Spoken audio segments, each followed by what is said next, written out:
নিৰ্বাচনী ফলাফলৰ চৰ্চা চাৰিওফালে চলি আছে। কোনোবাই যদি কৈছে বিজেপি 90+, কোনোবাই কংগ্ৰেছৰ এইবাৰ ভয়ানক উত্থান হ'ব বুলি উল্লেখ কৰিছে। এই ধৰণৰ চৰ্চা চলি আছে। চৰ্চাবোৰৰ শেষ ফলটো আমি 4 বেদ গম পাম। নিৰ্বাচন কেন্দ্ৰিক কথাবিলাকত অংক মাষ্টৰ সদায় জন্ম হৈয়ে তেনে অংক মাষ্টৰ আমি দেখি থাকিম, চৰ্চা চলি থাকিব। তেনে চৰ্চাৰ ভিতৰত মই আজি আপোনালোকক ব্যাখ্যা কৰিব খুজিছোঁ 7 গৰাকী নিৰ্দলীয় প্ৰতিদ্বন্দ্বীৰ বিষয়ে। যিকেইগৰাকী প্ৰতিদ্বন্দ্বীয়ে এইবাৰ নিৰ্বাচনত কাৰোবাৰ হৰা জিকাত উল্লেখযোগ্য ভূমিকা কিন্তু গ্ৰহণ কৰিব। 21ৰ তুলনাত 26ত এই নিৰ্দলীয় বিধায়কসকল বহুত বেছি প্ৰাসংগিক হৈ পৰিছে। আশ্চৰ্যজনকভাৱে ইয়াৰে ভিতৰত মই উল্লেখ যিসকলক কৰিম তাৰ ভিতৰত 6 গৰাকী নিৰ্দলীয় প্ৰতিদ্বন্দ্বী হৈছে হয় বিজেপিৰ, নহয় কংগ্ৰেছৰ, হয় বিজেপিৰ, নহয় অসম গণ পৰিষদৰ।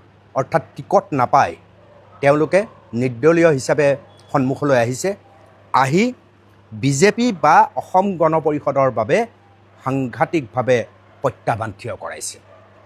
ইতিমধ্যে এইসকল নিৰ্দলীয়ৰ একাধিকৰ কথা আপোনালোকে জানে। আমি চৰ্চা কৰিব খুজিছোঁ।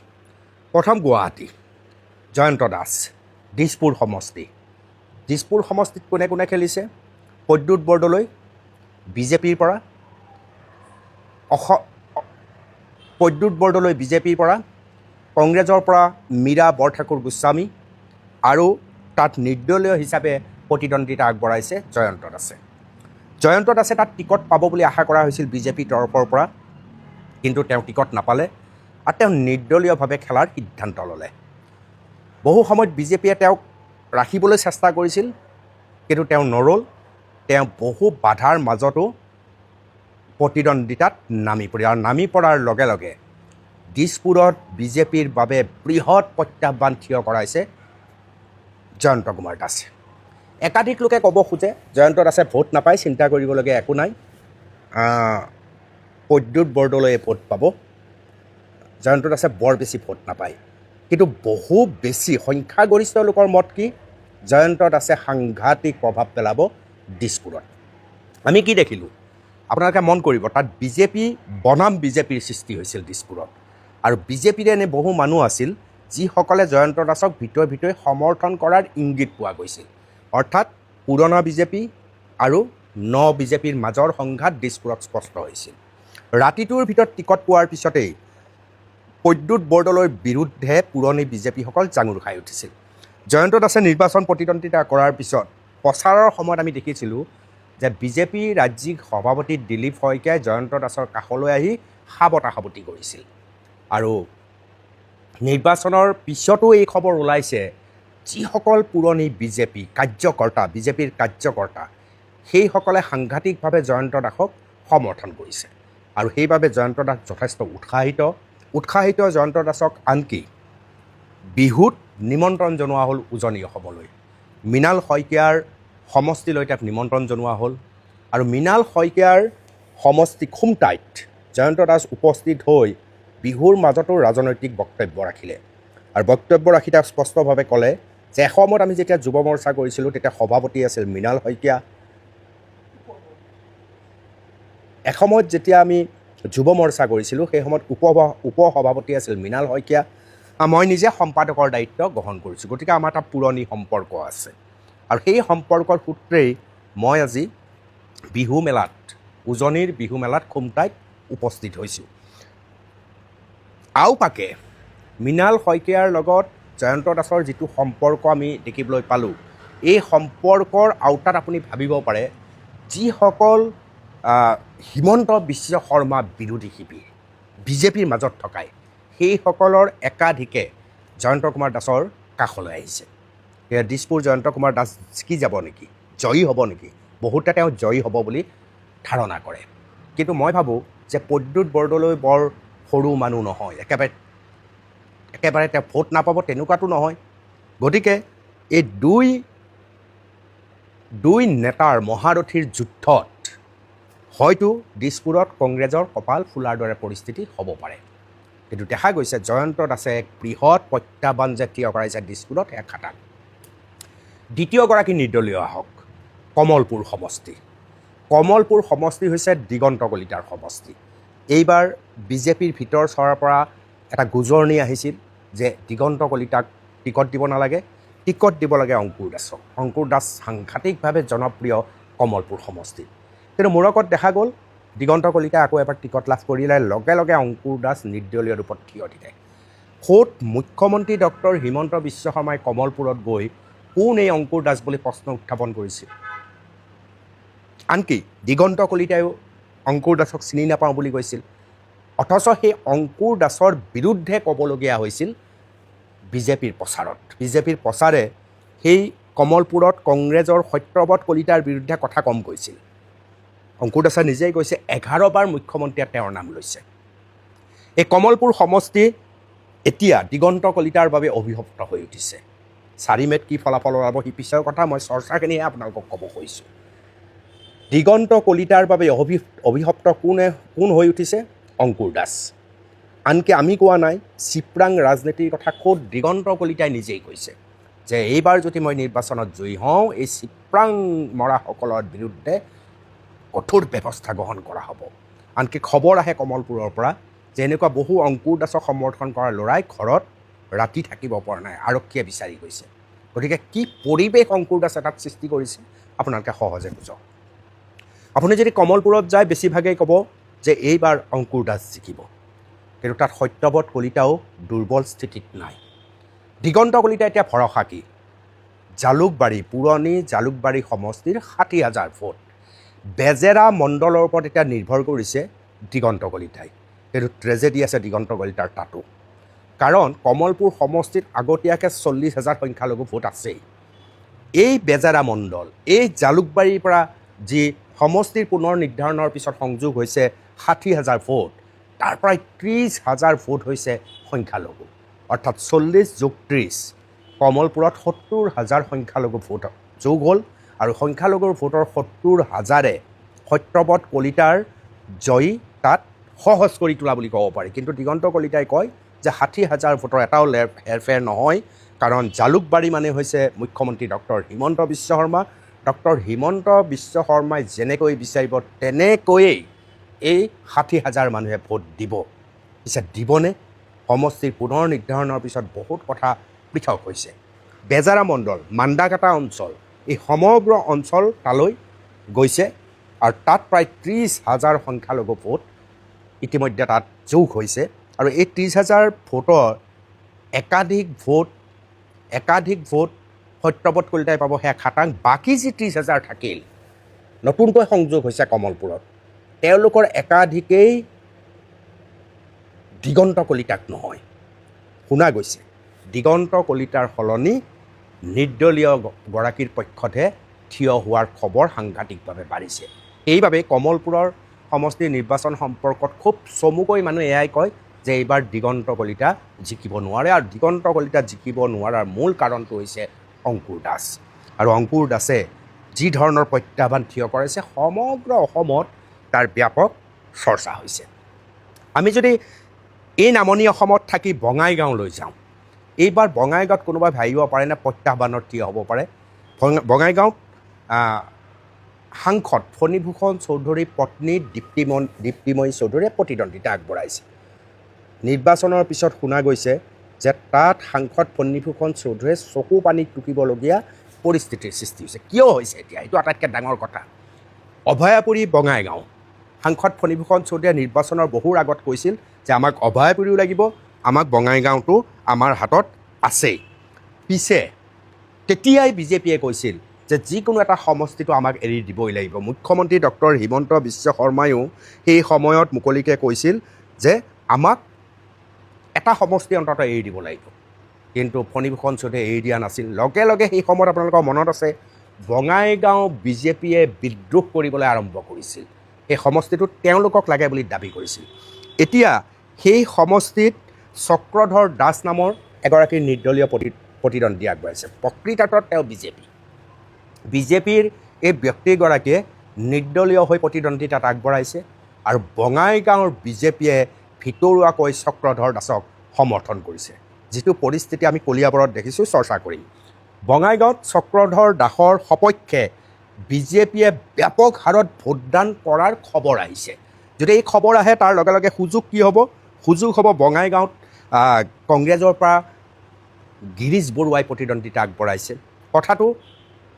কথাটো গৈ একেই হ'ল, অৰ্থাৎ দিছপুৰত যি ধৰণৰ পৰিস্থিতি হৈছে, যি ধৰণৰ পৰিস্থিতি আমি দেখিবলৈ সক্ষম হ'লোঁ অংকুৰ দাস অহাৰ লগে লগে কমলপুৰত, একেই পৰিস্থিতি হৈছে বঙাইগাঁৱত।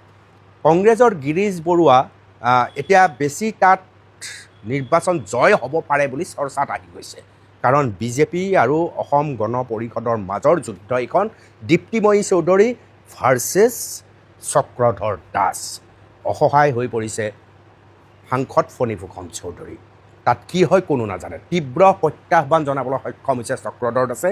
বিজেপি প্ৰায়বোৰ ভোট তেওঁ পাবলৈ সক্ষম হৈছে আৰু ইয়াৰ ফলত চক্ৰধৰ দাস জয়ী হয়, দীপ্তিময়ী চৌধুৰী জয়ী হয় নে গিৰীশ বৰুৱাৰ কপাল ফুলে, সেয়া সময়ত আমি অনুভৱ কৰিম। ইয়াৰ পৰা আপোনালোকে কলিয়াবৰলৈ আহক। কলিয়াবৰত কেশৱ মহন্ত অসম গণ পৰিষদৰ কাৰ্যকৰী সভাপতিৰ সন্মুখত কোনোবা বিজেপি প্ৰতিদ্বন্দ্বী ওলাব কোনোৱে আশা কৰা নাছিল। কিন্তু নিৰ্বাচনত যেতিয়া মনোনয়ন দাখিল কৰিবলৈ জিতেন্দ্ৰ গৌৰ নামৰ যুৱকজনে বিশাল মানুহ লৈ গৈছিল, সমগ্ৰ অসমৰ মানুহৰ চকু তাত পৰিছিল। বহুতে ক'ব খোজে কলিয়াবৰত এতিয়াও কেশৱ মহন্তই 20,000 ভোটৰ ব্যৱধানত জয়ী হ'বলৈ সক্ষম হ'ব। কলিয়াবৰৰ ভিন্ন পন্থাই সেইধৰণে ক'ব পাৰে। কিন্তু এছামে কৈছে নহয়, এইটো সম্ভৱ নহ'ব। কাৰণ জিতেন গৌৰক কোনে সমৰ্থন কৰিছে? জিতেন গৌৰক আপুনি আচৰিত হ'ব, বিজেপি পুৰণি বিজেপি দুয়োটা পক্ষই সমৰ্থন কৰিছে। ইয়াৰ লগতে চাহ বাগিচাৰ একাধিক ভোটাৰ জিতেন গৌৰৰ লগত আছে। কলিয়াবৰ সমষ্টিত বৰ্তমানৰ যিটো নিৰ্বাচনী আলেখ তাত যদি 20% অসম গণ পৰিষদৰ কৰ্মী আছে বা কৰ্মী কেশৱ মহন্তৰ পক্ষত আছে, তাত 40% বিজেপি আছে। গতিকে বিজেপি অনুগামীসকলে এতিয়া কেশৱ মহন্তক ভোট দিছে নে নাই, নে পুৰণি নতুন বিজেপি কাৰোবাৰ পৰামৰ্শত সকলো জিতেন গৌৰৰ ফালে গুচি গৈছে, সি চাবলগীয়া হ'ব।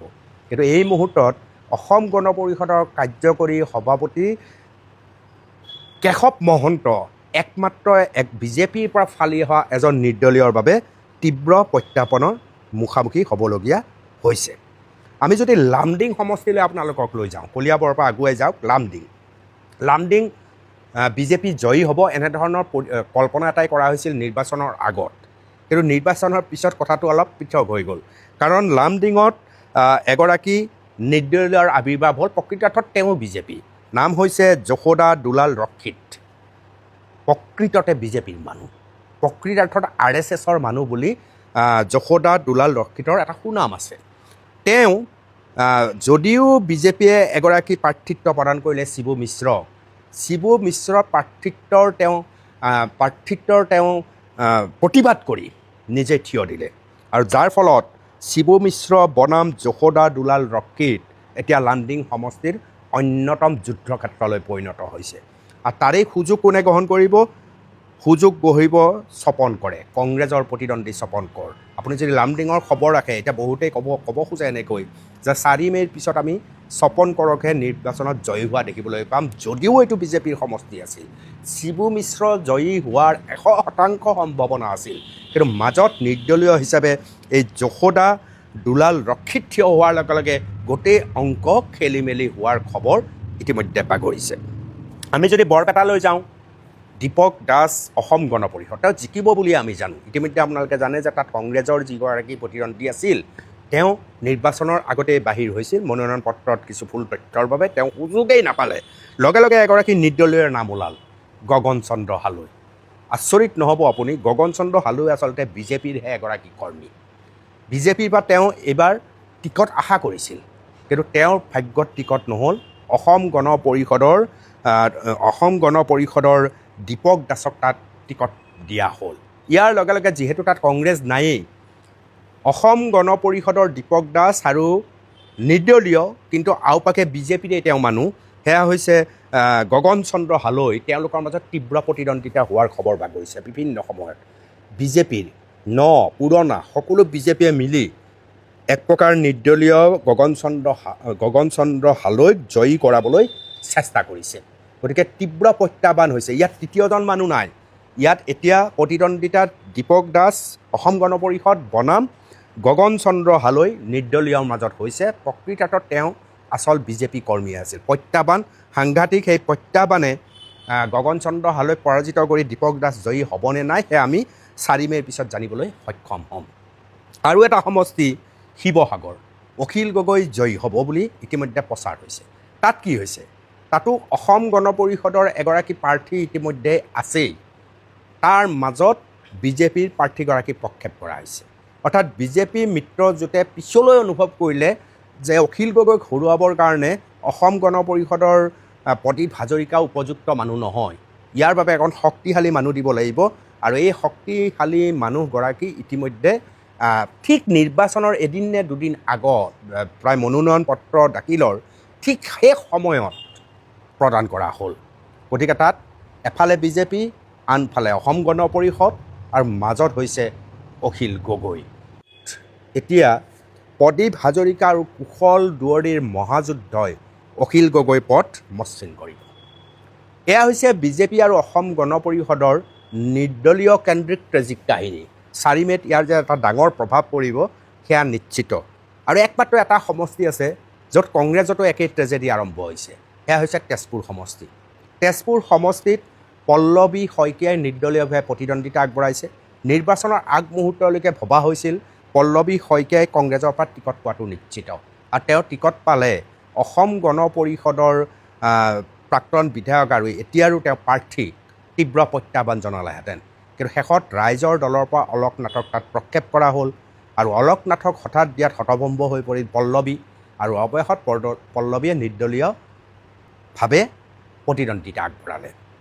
তেজপুৰ সমষ্টিত এইবাৰ কংগ্ৰেছ জয়ী হ'ব বা বিৰোধী শিবিৰ জয়ী হ'ব বুলি আশা কৰি আছিল কিন্তু যিহেতু অলক নাথৰ সন্মুখত পল্লৱী শইকীয়া নিৰ্দলীয় পল্লৱী শইকীয়াৰ প্ৰত্যাহ্বান আহিল তাৰ লগে লগে বিষ্ণু ৰাভাৰ পুত্ৰৰ জয় পুনৰ জয় আশা কৰিব পৰা পৰিৱেশলৈ ইতিমধ্যে আহিছে অৰ্থাৎ সেই সমষ্টিত পৃথ্বীৰাজ ৰাভাৰ জয় প্ৰায় নিশ্চিত বুলি এইকাৰণে ভবা হৈছে কাৰণ পল্লৱী শইকীয়াই বহু পৰিমাণে ৰাইজৰ দলৰ অলক নাথৰ ভোট কাঢ়ি নিছে একপক্ষীয়ভাৱে পল্লৱীয়ে ভোটেই পোৱা নাই কেৱল অলক নাথে পাইছে আৰু পৃথ্বীৰাজ ৰাভাৰ কাৰণে সি প্ৰত্যাহ্বান হৈছে এনেকুৱা এটা অংক ভবাসকলে কেৱল অংকহে ভবাৰ নিচিনা পৰিস্থিতি হ'ব কাৰণ তাত বিৰোধী শিবিৰৰ ভোট ভাগ হোৱাটো প্ৰায় খাটাং হৈছে যাৰ বাবে অসম গণ পৰিষদৰ প্ৰাৰ্থীগৰাকী তাৰ পৰা জয়ী হোৱাৰ সম্ভাৱনা বাঢ়িছে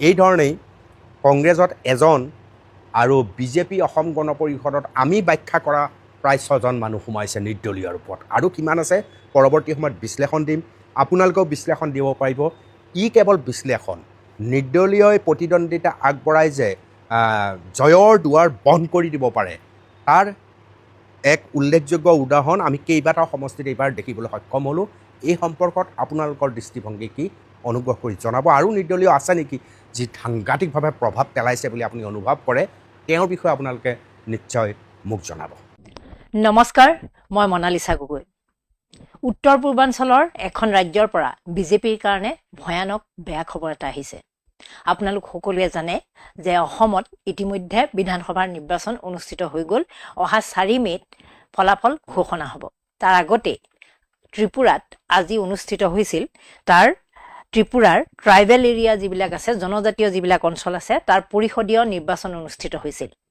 প্ৰায় 15 লাখ লোকে এই নিৰ্বাচনী প্ৰক্ৰিয়াত অংশগ্ৰহণ কৰিছিল 30টা সমষ্টিৰ বাবে নিৰ্বাচন অনুষ্ঠিত হৈছিল ইয়াৰ 24খন আসনত জয়ী হৈছে টিপ্ৰামাথা যিটো দল এই দলটো প্ৰদ্যুৎ বিক্ৰম মাণিক্য দেৱবৰ্মাৰ নেতৃত্বত গঠিত হৈছিল 2020 চনত দলটোৰ মুখ্য লক্ষ্য আছিল ত্ৰিপুৰাত যি পৰিমাণৰ বহিৰাগতৰ আগ্ৰাসন হৈছে সেই আগ্ৰাসনৰ পৰা তাৰ জনজাতীয় অঞ্চলসমূহক জনজাতীয় লোকসকলৰ সাংবিধানিক অধিকাৰ হকে তেওঁলোকে মাত মতাৰ কথা আছিল আৰু তেওঁলোকৰ যিখিনি অধিকাৰ জনজাতীয় লোকসকলৰ অধিকাৰ জনজাতীয়সকল যাতে তাৰ মাজত হেৰাই নাযায় বহিৰাগতৰ লোকৰ আগ্ৰাসনৰ কাৰণে যাতে হেৰাই নাযায় তাৰ কাৰণে গ্ৰেটাৰ ত্ৰিপুৰালেণ্ড গঠনৰ কাৰণে খিলঞ্জীয়া লোকসকলৰ কাৰণে গ্ৰেটাৰ ত্ৰিপুৰালেণ্ড গঠনৰ কাৰণে এই দলটো গঠন কৰিছিল প্ৰদ্যুৎ বিক্ৰম মাণিক্য দেৱবৰ্মাই তেওঁৰ নেতৃত্বত গঠন হোৱা এই টিপ্ৰা মথা নামৰ যিটো দল, এই দলটো ত্ৰিপুৰাৰ যি চৰকাৰ বৰ্তমান আছে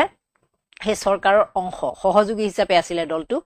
বৰ্তমান ত্ৰিপুৰাত মানিক সাহা মুখ্যমন্ত্ৰী হিচাপে আছে আৰু মানিক সাহাৰ বিজেপি দলৰ লগত সহযোগী দল হিচাপে আছে এই টিপ্ৰা মথা দলটো। কিন্তু টিপ্ৰা মথাৰ যিগৰাকী মুৰব্বী প্ৰদ্যুৎ দেৱবৰ্মা তেওঁ কৈছিল যে আপোনালোকে যদি বিজেপি, টিপ্ৰা মথা আৰু যি কেন্দ্ৰীয় চৰকাৰ আৰু ৰাজ্য চৰকাৰ টিপ্ৰা মথাক নেতৃত্ব কৰি বাকী কেইটামান জনগোষ্ঠীয় সংগঠনৰ নেতৃত্বত টিপ্ৰাচা নামৰ এখন চুক্তি স্বাক্ষৰ হৈছিল। 2024 চনৰ মাৰ্চ মাহত টিপ্ৰাচা চুক্তি স্বাক্ষৰ হৈছিল আৰু সেই টিপ্ৰাচা চুক্তি অনুসৰি কেইটামান তেওঁলোকে অধিকাৰ বিচাৰিছিল। সেই অধিকাৰবিলাকৰ ভিতৰত জনজাতীয় অঞ্চলবিলাক, ত্ৰিপুৰাত যিবোৰ খিলঞ্জীয়া জনগোষ্ঠী আছে তেওঁলোকৰ সেই অঞ্চলবিলাকৰ উন্নয়নৰ কাৰণে 5,000 কোটি টকাৰ পেকেজ বিচাৰিছিল। তেওঁলোকে সুকীয়া পেকেজ বিচাৰিছিল। ত্ৰিপুৰাৰ জনজাতীয় লোকসকলৰ যি ভাষা, সংস্কৃতি আৰু ঐতিহ্য ৰক্ষাৰ কাৰণে তেওঁলোকে দাবী তুলিছিল যে তাৰ কাৰণে ভাষা, সংস্কৃতি আৰু ঐতিহ্য অটুট ৰাখিব লাগিব। তাৰ কাৰণে তেওঁলোকে দাবী তুলিছিল সুৰক্ষিত কৰাৰ স্বাৰ্থত, আৰু সাংবিধানিক অধিকাৰৰ কথা কৈছিল। যিসকল ত্ৰিপুৰাত থকা জনগোষ্ঠী আছে সেই জনগোষ্ঠীবিলাকৰ যাতে সাংবিধানিক অধিকাৰ সুৰক্ষিত থাকে। আৰু সেইকাৰণে 2024 চনৰ মাৰ্চ মাহত ভাৰত চৰকাৰ, ত্ৰিপুৰা চৰকাৰ আৰু টিপ্ৰা মথাৰ নেতৃত্বত কেইটামান জনজাতীয় সংগঠনে এই চুক্তিখন কৰিছিল, যিখন চুক্তিক টিপ্ৰাচা চুক্তি বুলি জনা যায়। কিন্তু এই টিপ্ৰাচা চুক্তি যেতিয়াৰ পৰাই ইমপ্লিমেণ্ট নহ'ল, যেতিয়াৰ পৰাই ত্ৰিপুৰা চৰকাৰে অথালি পথালি কৰিবলৈ লাগিলে, ত্ৰিপুৰা চৰকাৰে তাৰমানে কোনো কাৰণত তেওঁলোকে বিচৰা নাই যে এইকেইটা তেওঁলোকৰ টিপ্ৰাচা একৰ্ডখন, চুক্তিখন তাত বলবৎ হওক। কাৰণ বলবৎ হোৱাৰ লগে লগে তেওঁলোকে ভাবি লৈছে যে তাত আমি সকলোৱে জানো বিজেপি শক্তিশালী ৰূপত আছে। বিজেপিৰ তাত 32খন আসন আছে, 32 গৰাকী বিজেপি বিধায়ক। ত্ৰিপুৰাত মুঠ বিধানসভাৰ আসন আছে 60খন, তাৰে 32 গৰাকী হ'ল বিজেপি বিধায়ক। সহযোগী দল টিপ্ৰা মাথাৰ আছে 13 গৰাকী, আৰু তেওঁলোকৰ আন এটা সহযোগী দল indigenous peoples front of Tripura, তেওঁলোকৰো আসন আছে এখন। গতিকে কংগ্ৰেছ দলৰ 3খন আসন আছিল। গতিকে এইখিনি লৈ তেওঁলোকে ভাবি লৈছিল যে আমি যদি জনজাতীয় লোকসকলক পৃথকভাৱে থকাৰ কাৰণে, পৃথকভাৱে তেওঁলোকৰ অধিকাৰ সুৰক্ষিত কৰাৰ কথা কওঁ, বিজেপিৰ এটা পৰিকল্পনা যে তেতিয়া তেওঁলোক হয়তো আমাৰ পৰা আঁতৰি যাব। গতিকে আমি চলে বলে কৌশলে ত্ৰিপুৰা দখল কৰিবলৈ হ'লে এওঁলোকক আমাৰ লগত লৈ আগবাঢ়িব লাগিব। সেয়ে ত্ৰিপুৰাৰ দুটা আঞ্চলিকতাবাদী শক্তি, টিপ্ৰা মথা যিটোৰ নেতৃত্বত আছিল প্ৰদ্যুৎ বিক্ৰম মাণিক্য দেৱবৰ্মা আৰু সিটো indigenous peoples front of Tripura, এই দুয়োটা দলক লৈ তেওঁলোকে চৰকাৰ গঠন কৰিছিল। মই বহুতবাৰ অফ দ্য ৰেকৰ্ডত কৈছোঁ যে বিজেপি দলৰ একমাত্ৰ লক্ষ্য হ'ল সদায় ক্ষমতাত থকা। সৰু সৰু আঞ্চলিক দলবিলাকক তেওঁলোকে সাকু হিচাপে ব্যৱহাৰ কৰে। প্ৰতিখন ৰাজ্যত, প্ৰতিখন কেন্দ্ৰীয় শাসিত অঞ্চলত তেওঁলোকৰ লক্ষ্য কেৱল ক্ষমতাত থকা।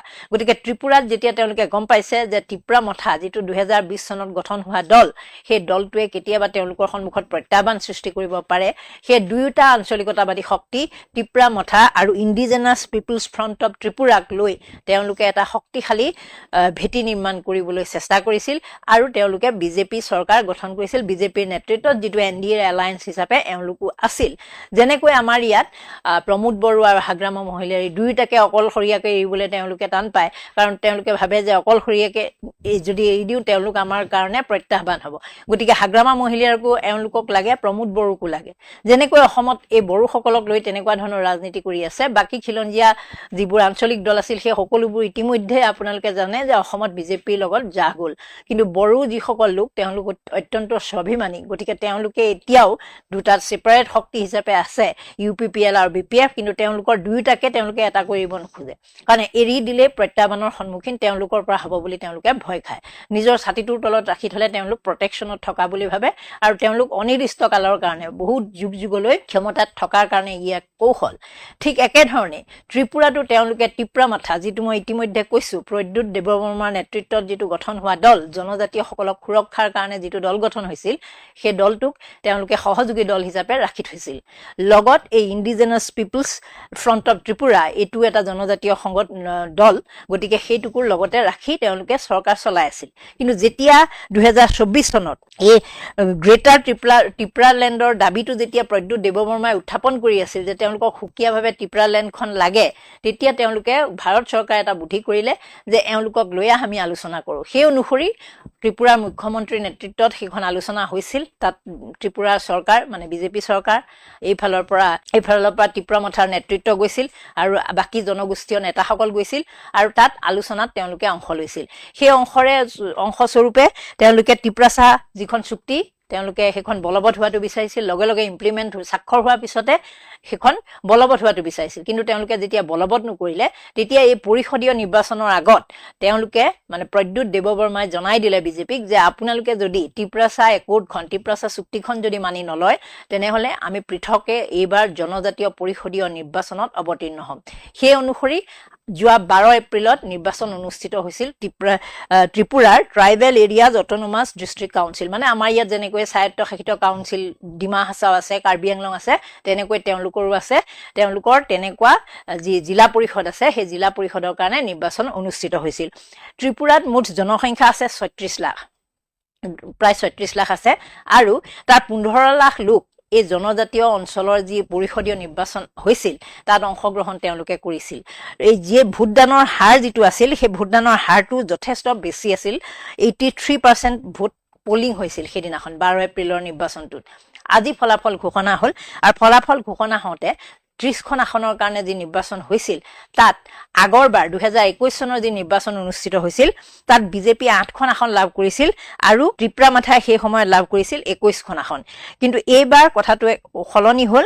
এইবাৰ ত্ৰিপুৰা মাথাৰ আসন বাঢ়ি গ'ল তেওঁলোকে 24খন আসন লাভ কৰিলে আৰু তাৰ পৰিৱৰ্তে বিজেপিৰ আসন কমি হ'লগৈ 4খন গতিকে বিজেপিৰ জনপ্ৰিয়তা যে হ্ৰাস পাইছে সেই কথাটো ত্ৰিপুৰাৰ এই পৰিষদীয় নিৰ্বাচনে স্পষ্ট কৰিলে কাৰণ পৰিষদীয় নিৰ্বাচন যদিও 15 লাখ লোক মানে জিলাখন ৰাজ্যখনৰ অৰ্ধেক জনসংখ্যাই এই নিৰ্বাচনত অংশগ্ৰহণ কৰিছিল গতিকে যি নিৰ্বাচনী ফলাফল আহিল সেই ফলাফলত কিন্তু কংগ্ৰেছে এতিয়ালৈকে কোনো ধৰণৰ আসন পোৱা নাই তাৰ বিপৰীতে IPFT মানে যিটো indigenous peoples front of Tripura সেই দলটোৱে কোনো আসন পোৱা নাই CPIM দলেও এতিয়ালৈকে কোনো আসন পোৱা নাই কিন্তু বিজেপি আৰু ত্ৰিপুৰা মাথাৰ মাজত হোৱা যি প্ৰতিদ্বন্দিতা সেই প্ৰতিদ্বন্দিতাত কিন্তু ত্ৰিপুৰা মাথাৰ ফলাফল যথেষ্ট ভাল এতিয়া ত্ৰিপুৰা মাথাৰ যি ফলাফল সেই ফলাফললৈ যদি চোৱা হয় তেনেহ'লে দেখা যায় যে ত্ৰিপুৰা মাথাৰ প্ৰায় 46.70% ভোট তেওঁলোকে এতিয়ালৈকে লাভ কৰিছে কাউন্টিং চলি আছে অৱশ্যে আৰু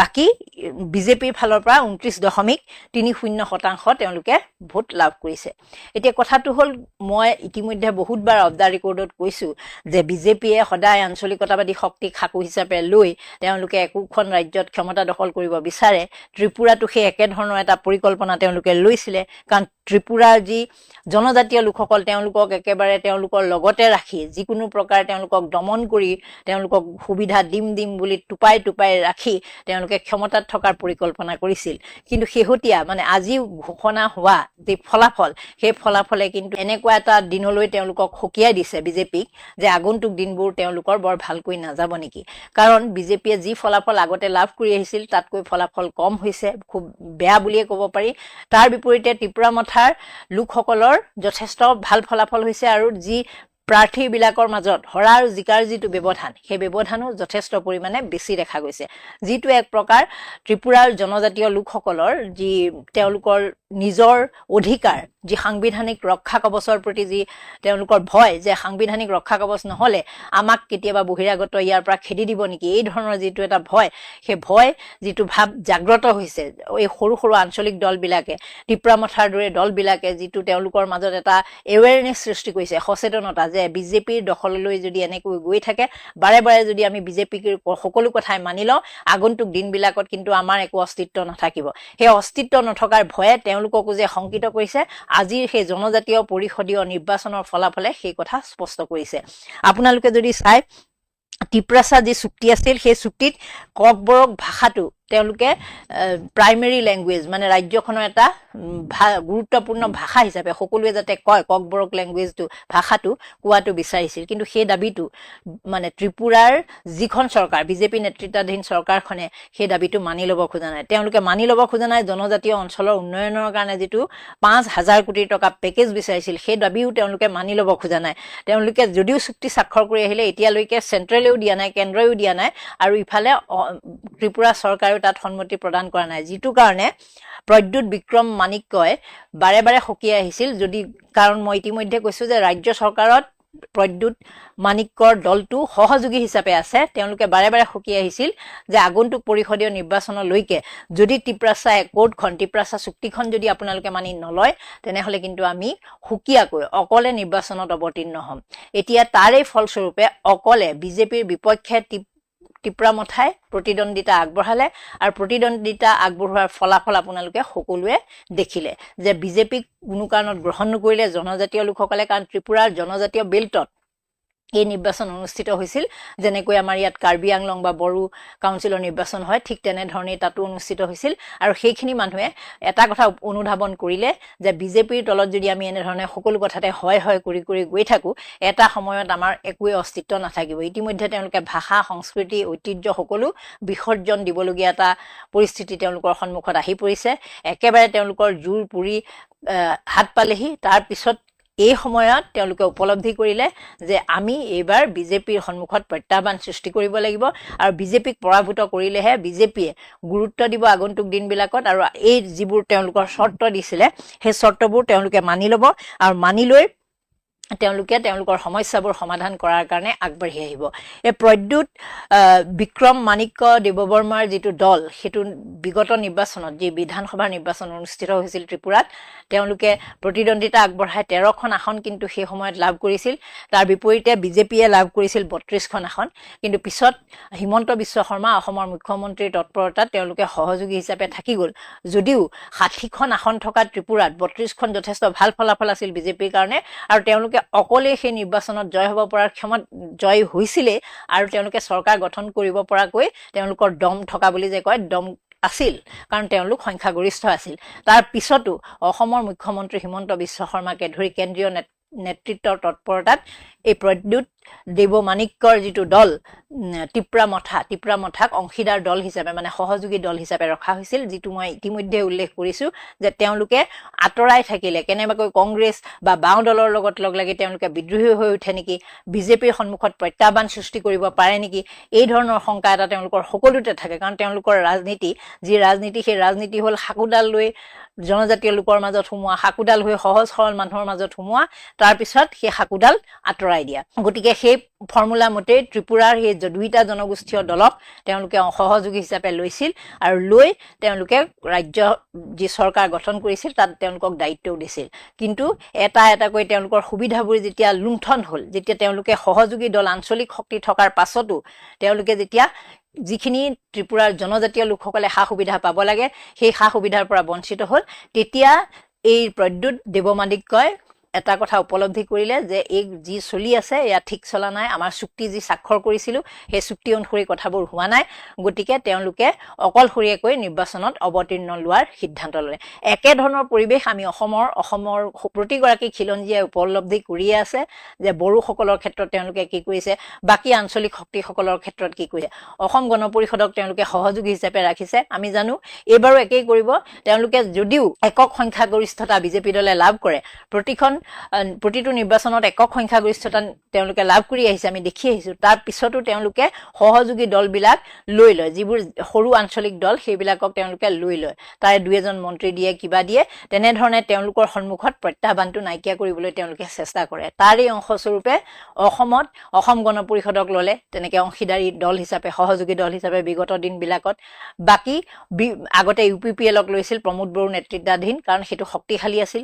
BPFকো ৰাখি থৈছে যাতে তেওঁলোকে আঁতৰি গৈ কংগ্ৰেছ বা বিৰোধী পক্ষ শক্তিশালী কৰিব নোৱাৰে, তাৰ কাৰণে এই ধৰণৰ প্ৰচেষ্টা এটা তেওঁলোকে সদায় ৰাখি থয়। সেই একেধৰণে ত্ৰিপুৰাটো তেওঁলোকে বিজেপি দলটোৱে সেই একেধৰণেই টিপ্ৰামথা আৰু ইণ্ডিজেনাছ পিপুলছ ফ্ৰণ্ট অৱ ত্ৰিপুৰাক একেলগে ৰাখি থৈছিল, আৰু ৰাখি থৈ তেওঁলোকৰ ওপৰত, তেওঁলোকৰ মানুহৰ ওপৰত, জনজাতীয় লোকসকলৰ ওপৰত সেই একেধৰণে নিষ্পেষণ, শোষণ অৱধাৰিত গতিত ৰাখি থৈছিল। কিন্তু শেহতীয়াকৈ এই নিৰ্বাচনে এটা কথা স্পষ্ট কৰি দিলে যে জনজাতীয় লোকসকলে তেওঁলোকৰ অধিকাৰৰ সপক্ষে যুঁজ দিবলৈ ঐক্যবদ্ধ হৈছে।